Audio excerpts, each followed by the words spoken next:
Welcome, witches, to Reading BookTuber Favs Romance Edition. And who better to use for a romance edition than one of my favorite YouTubers, Rylanne. She is, as you know, an author and she's currently writing a romance novel. So excited for her. She's recently released Tropes and it sounds so fantastic. I love a good romance, but sometimes I don't know the right one that I want to pick up. Also, can we take a pause? You may hear the cat. She insists on playing right down here. You can kind of see her little ears right there. I can't stop her. She's like the most playful thing ever.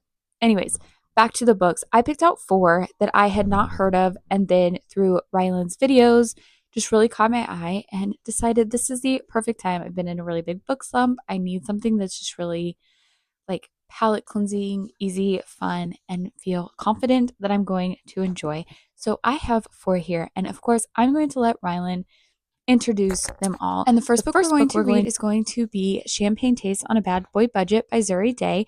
The reason that I picked this was it was food and in Kansas City, and obviously as a Kansas girl, Kansas City, although it's Kansas City, Missouri, whatever. I have already started this, so I'm going to let her introduce it, and then I will tell you my So thoughts. good. I also read Champagne Taste on a Bad Boy Budget by Zuri Day. This book comes out, I want to say, on December 30th of this year. This is a short and sweet romance that takes place in Kansas City between our 2 main characters. One is the owner of this restaurant that has been her dream for years and years, and she ends up losing her chef to another job. And so she meets this man whose name is Rashad, and he is an ex-felon, has been to prison, but wants a chance to start over at life. And so she ends up hiring him. The sparks fly in and out of the kitchen, and there's a lot of food involved in this one, a lot of great mentions and additions of culture and also community and how to build community within your culture. And this one was so cute. I gave it 4 stars. I had never read anything by this author before, but I do plan to check out more of the author's books because this one was very fun. I started reading Champagne Taste on a Bad Boy Budget by Zuri Day yesterday and a little bit this morning, and I didn't want to do the intro until I looked halfway decently put together. It's been a rough week. I've been really dealing with headaches and migraines and stuff, so I wanted to put myself together to not look like a hot mess like I do 90% of the time in the videos. Let me go ahead and give my initial thoughts on this. I am enjoying it. I am loving the food talk. I'm not a big music person, but I do like the sprinkle of music where there's food and music. I was really annoyed in the beginning when her friend Blair just like kind of left her in a lurch at the last moment, which I get is part of the story. Then Rashad comes in. He's recently out of jail. He's relocated from California to Kansas City to get a fresh start. She takes a chance on him. Her dad is a cop. He owns this restaurant called Side Chick that does chicken things. And he's this really fantastic cook. She needs a cook, so she hires him. He overhears her having a conversation, which he doesn't realize is her dad, but with her dad, where they're kind of talking mad crap on him. He's been very open. He said everything right off the bat. Doesn't seem so far like he's trying to hide anything. And then her dad being protective. I get it. She's acting like she's going to stand up for her father, but then bends really fast. I get it. Her father wants to be protective, but he seems like, I don't know. To me, he seems like what Rashad has done in his past is like not as terrible. Maybe there's going to be more that comes out, but I'm just like, they are treating him terribly. And then later she like is talking to her friend Blair about the interaction that Rashad overheard from him and his dad, and she like doubles down on it instead of being like, yeah, I'm wrong. And like, I don't know, he was really quick to be like, hey, I shouldn't have talked like that to your dad, but like it triggered me. Like, I feel like he's being the bigger person, essentially, is what I'm trying to say, than all of them. And so that just shows you, just because you've been in jail doesn't mean your character is terrible. Anyways, I am enjoying the characters. I'm enjoying the plot we're already having because I am in the middle of chapter 15, so I'm about that far through. I'm going to do a little bit more listening because I have some more chores to do around the house. It's getting a little warm, so I'm probably going to get out of this sweatshirt and get into some more comfy clothes. So you're going to see a lot of like clothes changes throughout this because, as always, I'm a hot mess trying to put my life together. Oh, what is that? Okay. Anyways, this is a really long intro. It's really long everything. Let's go. Okay, funny story time. So, listening to Champagne Taste. I've been doing chores around the house. Taking a little snack break right now. But he's talking about like what people like about wings is like the tender and juiciness. And what makes rings really good is when you like fry them at a lower temperature and then refry them. And that's funny because there's a pizza place here that double fries their wings, and they are my favorite wings. So he's correct. And also, this book is making me so hungry. Loving all the food discussions. And I like the music discussions. I'm not a huge music person, but I do like music, so I enjoy that it's music and food. But the food's making me really hungry, so I'm gonna eat a snack. Okay, bye.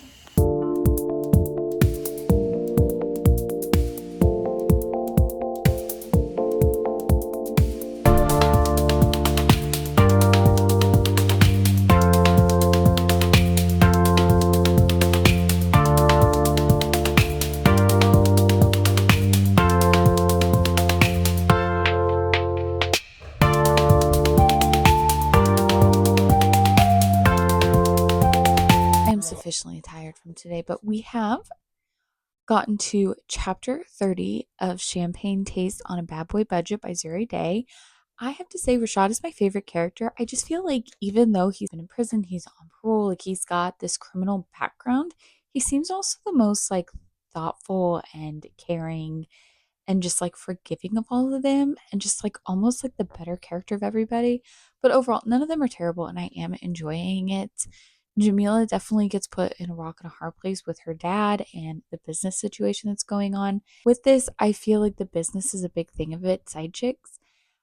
But the thing is like the same kind of problems are going. It's not like you're getting over one. However, I don't think necessarily I'm like, oh my God, stop, because it makes sense. Like that is the point of the story and all that. So I am enjoying it. I'm enjoying the characters. There is a little bit of spice in this. It's not too much, it's the right amount. And I'm, yes, enjoying it. 30 pages. I've been going between listening and actually reading it. And yeah, I'm hoping to finish this tomorrow and then I'll start another one. But I just want to give you a really quick update before I went to bed and where I thought. So, night, and I will see you in the morning. My ring light is not blue, but I think because these are blue light blocking, so we're gonna take the glasses off. Um, I have been dealing with headaches all week, like the most intense migraines. I usually only wear my glasses for like reading or computer use. I thought maybe I need to wear them more and it will help. I really have no idea. But I did run this morning for the first time all week, which last week, what, I ran 24 miles? I ran 1 mile today. I didn't want to push it. We'll see. I just like so much pressure in my head. The doctor's giving me plenty of steroids and stuff because apparently, like, your brain can be inflamed. My brother always says, why is there everything wrong with you? There's not everything wrong with me. I just have one thing wrong with me. There's a lot of side effects. Like, histamines and inflammation, they don't work. So sometimes when you get inflamed, it just hits and your body doesn't know how to process it. We're doing good, but we did officially finish Champagne Taste on a Bad Boy Budget. I'm gonna give this a 3.5. I guess I did call this BookTuber Favs, but this is one that she did really like, and this was kind of like the extra that I added because it was Kansas City and it was food, and that's why I wanted to read it. And so, in alignment terms, we are aligning just fine. Hello, little kitty. So yes, I would say Rashad was my favorite. I feel like he was like the most forgiving and like thoughtful. He had been through so much and was just like the like best character, like just down to his core. People did come around, it ends, it like builds up. And so yeah, I do like the writing, I like the characters, I like the plot line and the story. I really like the mix of food and music, which I like that there was also times where like bits of what he writes is actually in there. I think that that just added another level of like authenticity, if you will, to the story of his actual story versus just like saying he writes music, you know? And yeah, so I would enjoy it and I would recommend. I think the next one I'm gonna go with my kids are playing. My kids are earlier, so everything's kind of messed up. I think I really want to do Meet Cute by Melissa Ferguson. This is the romance cozy mystery next. It's like a genre blend between cozy mystery and romance. I'm hoping that this will count towards my cozy mystery bingo that Foxes and Fairy Tales does, but then also cute romance that she really liked. So this is the next one, and I will go ahead and let her kind of introduce the book, and then we will get to this video. So first up on this list, I have Without a Clue by Melissa Ferguson. This is the author's 2026 romance release. Fun fact, it is also a cozy mystery genre blend. So you have both a romance and a cozy mystery going on with our two main characters, Pip and Nash. Pip is the PA for a group of authors, and she has put together a cruise ship for a bunch of their fans to be able to spend the week with them. Things go wrong very quickly, but while Pip is trying to figure out this mystery, she's also starting to realize her feelings for one of the writers for which she works. This one was such a cozy and sweet genre blend. I love how the author balanced a romance and a mystery going on in the same book.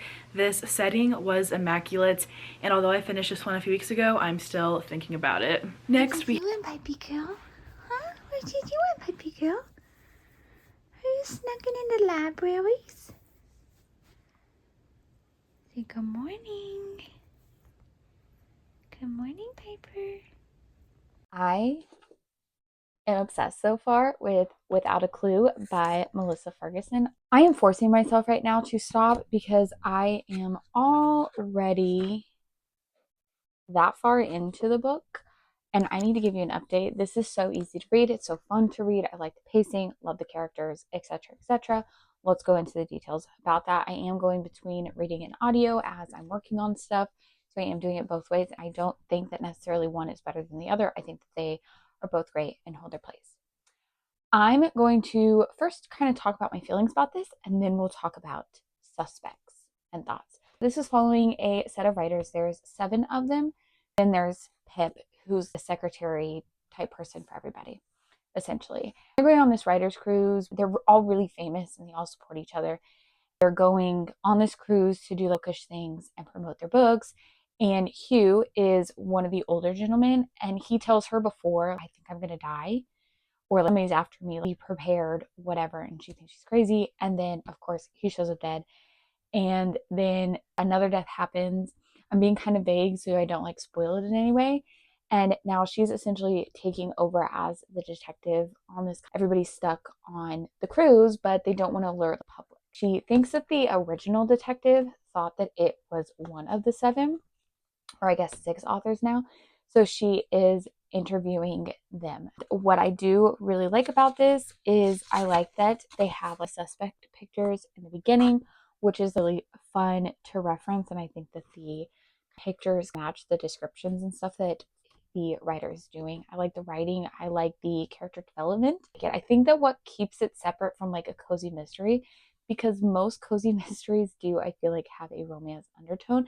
I feel like this one's kind of like there is a romance going and you're seeing that from the beginning. You can like, they're very romancy things, and then with the support of the cozy mystery, I think it's just such a good blend and I'm really liking it. I think that Pip is fun with some of the things that she's willing to do, some of the things that she's not willing to do, some of the crazy antics that these authors get up to.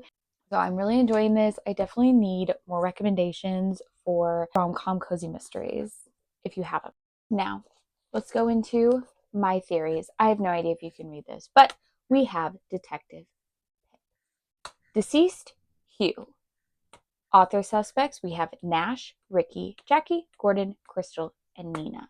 So far in the book we're in the middle of kind of interviewing Nash right now, but I think he's too obvious because he's obviously the love interest, so out.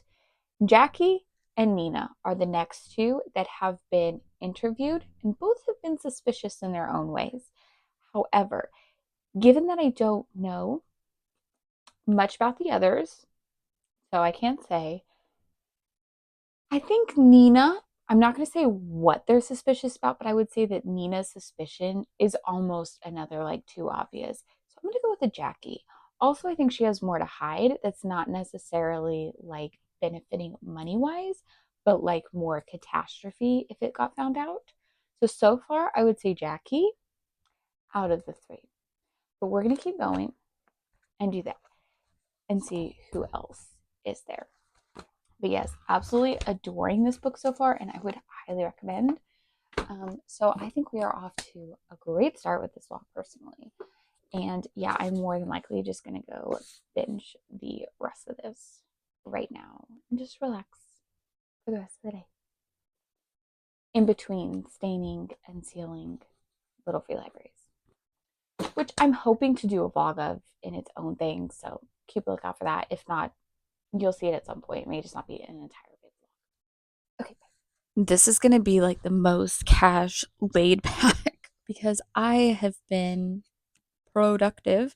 Got all the kids to school and then picked up some stuff, been working on the little free library. I'm literally just now getting to my coffee and it is almost 11 o'clock. Not okay. Not okay. And I have been, I did just a couple mile run and like my head's been feeling fine and stuff. It is so hot and muggy out there that it was just like, I was like sweating. And then I'm dealing with sealants and stains, just some kind of harsher chemicals. I am like wearing gloves just to kind of give a little extra layer of protection. And that also makes it just really hot and sweaty. But it's coming together so well. And I'm so excited about that. But now we need to do some book updates because that's really what we're here for. First off, I did not update last night when I finished this Without a Clue by Melissa Ferguson. I adored this. I really liked the characters. I did not get it right. I can admit my faults. It's a really easy read. It's a really light read. There's a lot of fun kind of things happening. That's where the rom-com comes in. The romance is still like pertinent enough with a little bit of a cozy mystery behind it. There is a lot of characters, but I think that there's not too much character development. There's not too little character development. Like it feels like the right amount. So you can really have a fun time trying to solve this with Pip and going from there. I have just really enjoyed this book and I would really recommend. I want to find more rom-com with a cozy mystery, which I do think this is slightly different than a cozy mystery with a romance behind it. So yeah, if you have more suggestions for any kind of rom-com cozy mysteries, please let me know. And I would 100% agree with Rylan. This is a fantastic romance book. With that being said, we're going to go into the next one, Left of Forever by Tara DeWitt. 2026. I have finally found my first 5-star read. I absolutely loved this book. This book did what I have talked about in the other second chance romances that I read for this video in such a fun and unique way. We explored the past and what happened between them, both good and not so good, in the form of letters and journal entries. We really get to explore both their past and their present of Ren and Ellis in both of their POVs, and I just absolutely loved it. I have started this. I was listening to this on audio while I worked on the little free library this morning. I'm only about 15% of the way into this. I like that the characters are a little bit older. They're in their 30s, which is similar to me. They had kids younger, similar to me. I didn't quite have them quite as young, but in my family, very young. And I enjoy kind of those aspects to it. I like that there's like the letter aspect that she's writing to a stranger she doesn't know, but like he realizes it and is writing back. I also like that they've had I don't like this, but they've had some hard things happen and that's kind of what tore them apart. And I think that what happened and like some of the things that we've seen so far or read about so far definitely makes sense and are like realistic, that it's not like, okay, you guys are being ridiculous in any way. Or he seems like he kind of understands that like he didn't know how to fix it and he didn't but he still wanted to fix it and he's still pining for her. I like that he kind of still misses her and isn't just like moving on and then they find their way back to each other in like that sense, like he's still missing her. I like that. And yeah, so far I'm liking it. There has been a little one like kind of smutty scene, which was good. And for like, I get that like in a romance, oh my gosh, in the first 15%, but since they had such a history behind it, he's thinking back to the past. And so I think that you can get the smut and still get that like kind of build up and wanting, you know, in a way that makes sense, that you can have more of that without it just being like overdone or anything. So I am enjoying this one so far. I don't know what that cat thinks she's doing. Don't be scratching on my chair.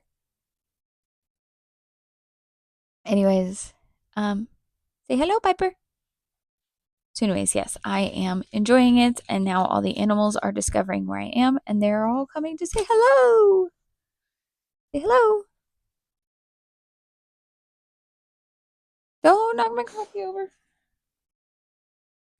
So yes, So yes, we are enjoying it, and I'm just going to probably sit down and read physically for a little bit before I hop in the shower because I'm going to go have lunch with my mother today, and it's going to be fantastic. So.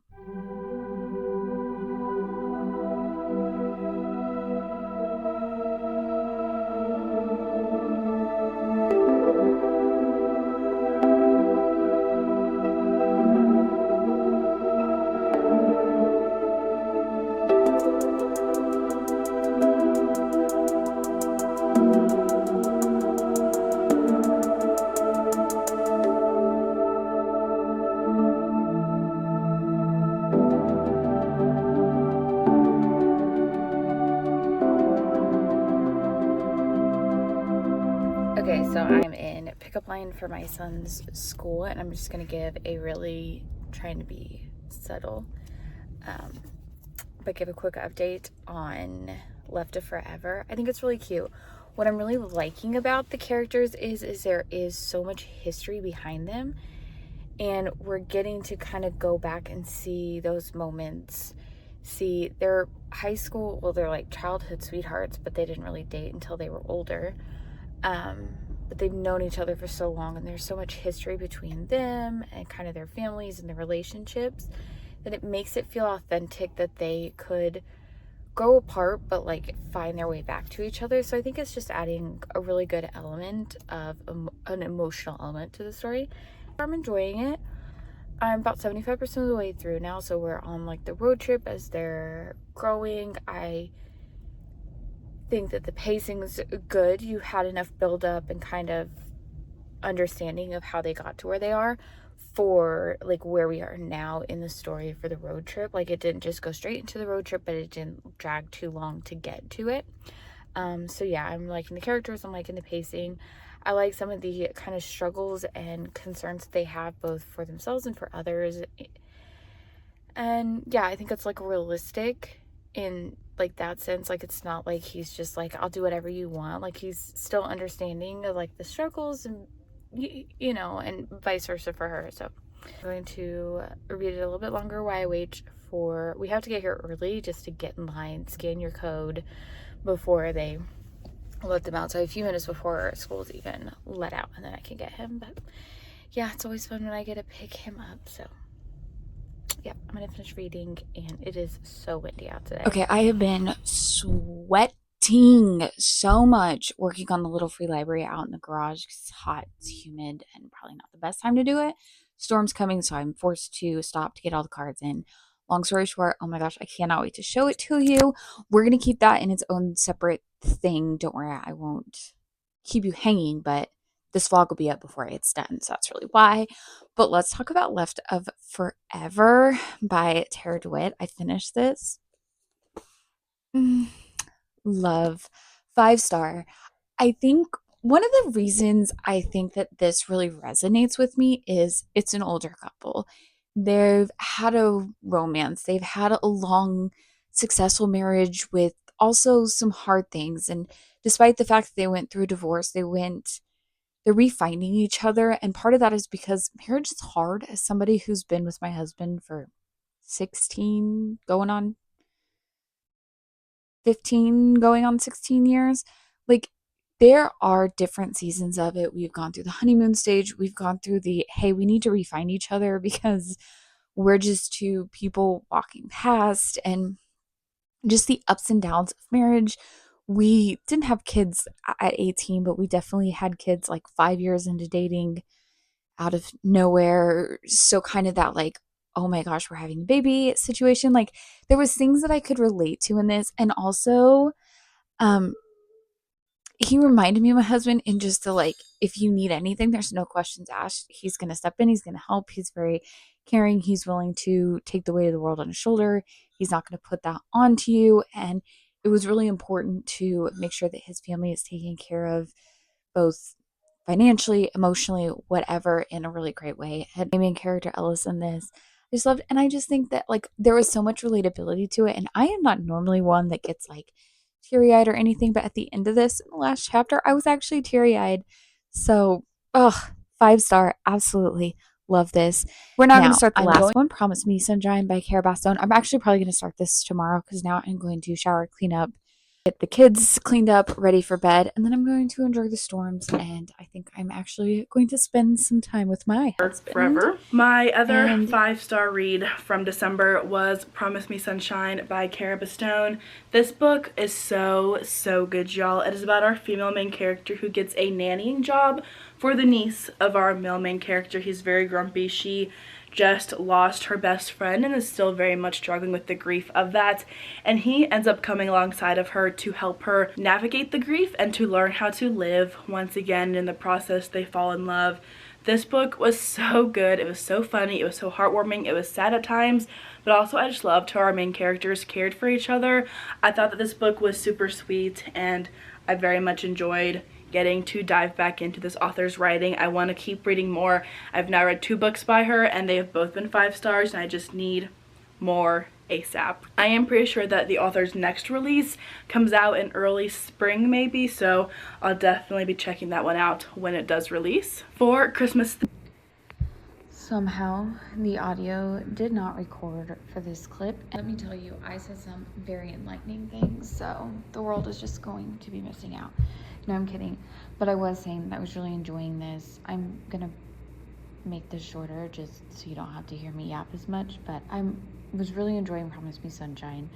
I was really liking the character development. I liked that it could be heavy at times, but then also be really lighthearted. You could really feel the authenticity in the characters, and I was reading this, or excuse me, I was listening to this, and the audiobook narrator just like nailed it out of this world with like the showing of emotions and the feels. Like, such a fantastic audiobook. I would actually highly recommend it in an audio. What I think that I was really liking about all the authors and the characters in this is like I never felt like the author was telling me who these characters were going to be or who I needed to think these characters were. They were just writing them in a way that they were authentic, and they were like being those characters truly through the actions and through the emotions of the story.